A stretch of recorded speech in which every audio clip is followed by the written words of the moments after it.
شادی کے موقع پر برات کا کوئی تصور ہی نہیں ہے، تصور ہی نہیں ہے برات۔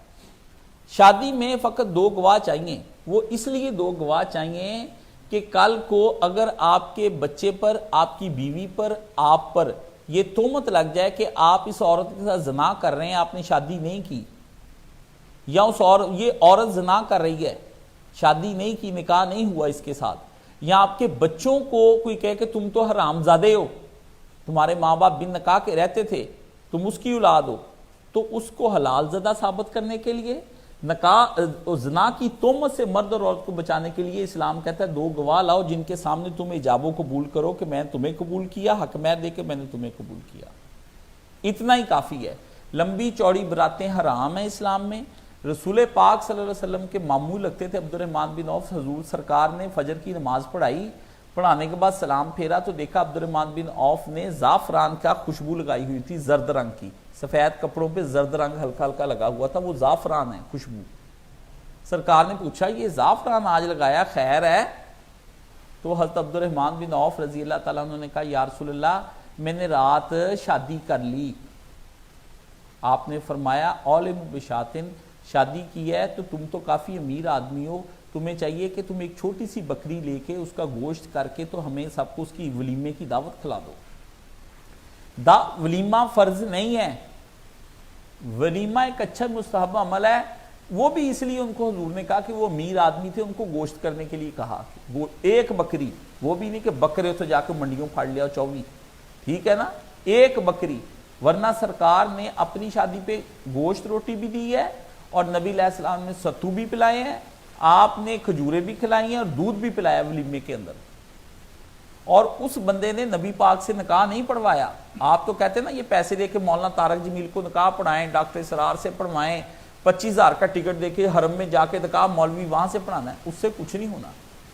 مکے گیا گل نہیں مکری جے دلوں نہ مکائیے۔ میرے نکاح پڑھانے سے آپ کا نکاح پکیزہ نہیں رہنا، آپ دونوں نے بندے کے پتر بن کے زندگی گزارنی ہے، تو وہ نکاح وہ تو آپ کسی اور سے باہر سے عام مولوی سے بھی پڑھوا لیں گے تو آپ کا کام چل جانا ہے۔ بات آپ کے رہنے کی ہے، ہمارے نکاح پڑھنے پڑھانے سے کچھ نہیں ہے، لیکن کیوں یہ ٹرینڈ بن گیا ہے، فیشن ہے، سیلیبریٹی فلاں بڑے عالم آئے تھے وہ ہمارا نکاح پڑھا کر گئے ہیں، اور نکاح پڑھا کر گئے ہیں، دونوں بغیرت تھے، خوب شادی کی رسمیں ہوئیں، اس میں مولوی صاحب بھی آ گئے، چلو ہو گئے جیسے ہم جاتے ہیں۔ تو نہ تصور برات کا ہے، نہ تصور اتنے لمبے چوڑے ولیموں کا ہے، کوئی تصور نہیں ہے، چپ کر کے جائیں، 4 بندے نکاح پڑھیں اس کے، اور غصہ بھی نہیں کرنا چاہیے۔ وہ نبی پاک کو نہیں بلایا، اپنے مرشد کو نہیں بلایا شادی پہ، ساتھ نہ ہلائیں، میں آپ کا مرشد ہوں مجھے ضرور بلا لیں، سمجھ گئے نا، میں آپ کی عزائم آپ کے سار ہلانے سے سمجھ گیا ہوں، سمجھ گئے؟ ہاں جی ہاں، ویسے ایسے کر کے سارا ہلایا، میں کہا لو بھی ارادے ہو گئے، نے کہا بھی میں تو نہیں ہوں بلاؤں لگا تینوں، ٹھیک ہے نا۔ تو بات یہ ہے کیونکہ میں تو کوئی اچھی بات ہی بتاؤں گا نا جا کے، تو وہ تو صحابہ تھے، انہوں نے تو بات اصل میں یہ کہنے کی ہے کہ کوئی ضروری نہیں ہے کہ آپ ان کو بلائیں۔ یہاں میرے دوست ہیں حکیم عثمان لاہور میں، وہ ان کے ہاں شادی کا تصور ہی الگ ہے۔ میں نے پوچھا حکیم صاحب آپ کی شادی کیسے ہوئی؟ کہتے کاش صاحب میں خالہ کو ملنے جا رہا تھا لاہور، گجرانوالہ لاہور سے، تو میرے موبائل پہ میرے ابو نے فون کیا تو کہتے او عثمان تم خالہ کے ہاں جا رہے ہو؟ کہتے ہاں جی۔ یار اس طرح کرنا، تمہاری تو اس کے لڑکی کے ساتھ اپنے منگنی تو پہلے کی ہے، آتے ہوئے نا شادی کر کے اس کو لے آنا۔ کہتے میں وہاں گیا، وہاں میرا سالہ کھڑا تھا، اس کو بھی فون کر دیا بھی لڑکی کو کپڑے پہنا دو، تو وہ عثمان آ رہا ہے تو مولوی صاحب سے کہنا کہ ان کا نکاح رجسٹر کر کے تو ان کو ادھر بھیج دو۔ کہتے میں نے وہاں سے قاضی صاحب 200 روپے کا مٹھائی کا ڈبہ لیا، اور مٹھائی کا ڈبہ لینے کے بعد میں ان کے گھر چلا گیا، ادھر میرے خالو بیٹھے تھے، خالہ بیٹھی تھی میری، وہ سامنے آ گئی، منگیتر آ گئی، تو انہوں نے 2 مٹھائیاں نکال لیا۔ کہتے میں اگلے دن میں نے موٹر سائیکل ان سے لی، ہم گھر آ گئے۔ پھر دوسرا واقعہ انہوں نے مجھے بتایا، کہتے میں اپنے چاچے کے گھر گیا کسی کام سے، اپنے دکان پر گیا، گروسری کی دکان پہ، جنرل سٹور پہ، میں اسے کوئی چیزیں لے رہا تھا، تو جنرل سٹور والا کہتا ہے آپ کے چچا کے گھر میں آج بڑے مہمان آئے ہوئے ہیں، 2 رکشے آئے ہیں۔ انہوں نے کہا اچھا اللہ ہی خیر کرے۔ تو کہتے میں نے کہا خیر ہے، کہتے میں نے کہا مہمان آئے ہوں گے، انہوں نے کہا کھانے پینے کا سامان گیا، کہتے میں نے بیل دی، میں نے اپنے اوپر رہتا تھا، میں نے پوچھا ہاں جی، اس سے پوچھا خالد خیریت ہے؟ انہوں نے کہا مہمان آئے، کہتا یار میری شادی ہے، میں وہ آئے ہوئے ہیں تو نکاح ہونے لگا ہے، کہتا میں نے کہا چلو ٹھیک ہے کر لے۔ کہتا قائد صاحب ہمارے ہاں اس طرح نکاح ہوتا ہے، ہم تو نہیں کرتے، کسی کو نہ بلاتے، نہ چاچے تائے مامے ماسیاں کوئی بھی نہیں آتا، گھر میں نکاح کرتے ہیں، اور کوئی بیڈ کپڑے جوتے کچھ بھی نہیں دیتے، چھوٹا کمرہ ہے بس ٹھیک ہے، 2 چارپائیاں دے دیں بس ٹھیک ہے، اس میں رہے، نہیں تو میٹرس ہے اس پہ اپنا گزارا کریں زندگی کا، ٹھیک ہے، بڑے اچھا گزارا ہو رہا ہے، نہ کوئی دیتے ہیں نہ لیتے ہیں، ہم کچھ بھی نہیں کرتے، پاکیزہ زندگیاں گزارتے ہیں۔ کہتے میری 30 سال عمر ہے، اس وقت میری 11 سال کی بیٹی ہے۔ کتنی؟ یہ ہے اسلام کا نکاح۔ عورت آ گئی نبی پاک صلی اللہ علیہ وسلم کے پاس، اسے کہا یا رسول اللہ مجھ سے نکاح کر لے۔ بڑی بڑی عرب کی عورتیں تھیں، اس کا دل چاہ کہ میرا اپنے نبی سے شادی کر لیں، وہ آ گئی، اس نے کہا یا رسول اللہ مجھ سے نکاح کر لیں۔ فرمایا مجھے حاجت نہیں ہے، میرے پاس بیویاں ہیں، اللہ نے مجھے روک دیا، بس اتنا ہی ہے۔ کہتی پھر یا رسول اللہ؟ آپ نے فرمایا اچھا۔ ایک آدمی پاس بیٹھا تھا، اسے کہا یا رسول اللہ اگر آپ نے شادی نہیں کرنی تو میری سے شادی کروا دے۔ تو نبی پاک صلی اللہ علیہ وسلم نے فرمایا تمہارے پاس کوئی حق مہر دینے کو ہے؟ کہتا یا رسول اللہ میرے پاس کچھ نہیں ہے۔ آپ نے فرمایا کوئی لوہے کا چھلا؟ اسے کہا وہ بھی نہیں ہے۔ سرکار نے اسے عورت سے کہا یہ کہتا چھلا نہیں ہے۔ آپ نے فرمایا عورت کو پوچھا تمہیں یہ صورتیں زبانی یاد ہیں؟ چھوٹی انا تینا قل هو اللہ، نیا نیا قرآن اترا تھا، اسے کہا مجھے نہیں یاد۔ حضور نے کہا تمہیں یاد ہے؟ کہتا یاد ہے۔ فرمایا تم اپنے حق مہر میں اس عورت کو یہ صورتیں یاد کرا دو، میں نے تم دونوں کا نکاح کر دیا، جاؤ اپنے گھر۔ حضرت عائشہ کہتی میں گڈیوں کے ساتھ کھیل رہی تھی، 2 عورتیں آئیں، انہوں نے مجھے کہا ادھر آؤ، جلدی جلدی آؤ، گھر آؤ۔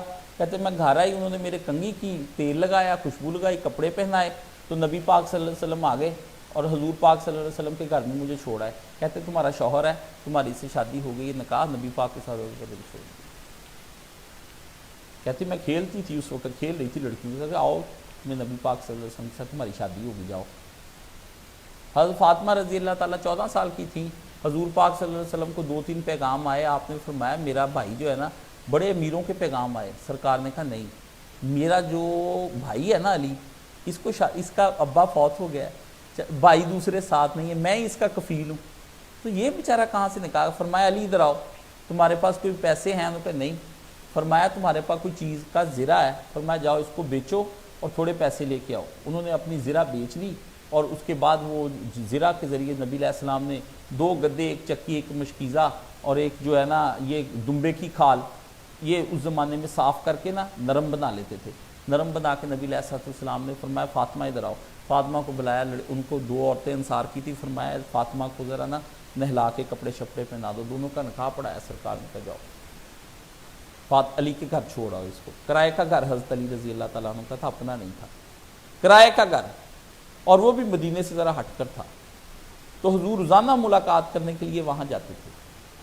تو نبی پاک کے ایک صحابی کا گھر رسول اللہ کے بالکل ساتھ تھا، اسے کہا سرکار ڈیلی زحمت فرماتے ہیں، بیٹی سے اتنا پیار ہے، علی سے کہیں یہ گھر میں نے اس کو تحفے میں دے دیا، ادھر آ جائے۔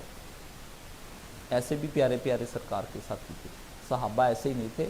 شیعہ سے ضرور پوچھنا بھی حضرت علی جس گھر میں رہتے تھے وہ کس نے دیا تھا؟ وہ ایک صحابی نے دیا تھا، نبی کے یار نے۔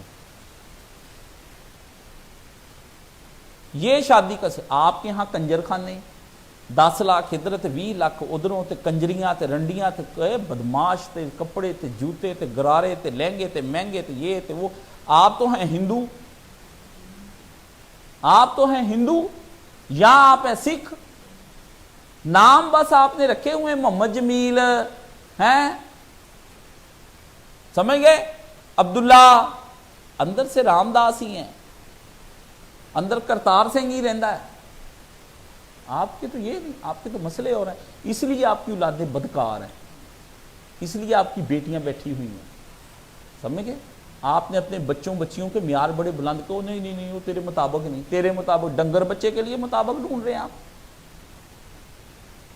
اس لیے آپ کے بچے بیمار ہیں ذہنی طور پر. آپ کہتے پتہ نہیں یہ چپ چپ رہتا ہے. یہ چپ کیا رہنا ہے؟ آپ تو جان بوجھ کے پکے اندر سے بدماش بندے ہیں.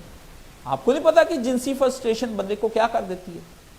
آپ کے بچے منہ سے کہتے ہیں ہماری شادیاں کر دو ابو جی، امی جی ہماری شادیاں کر دو.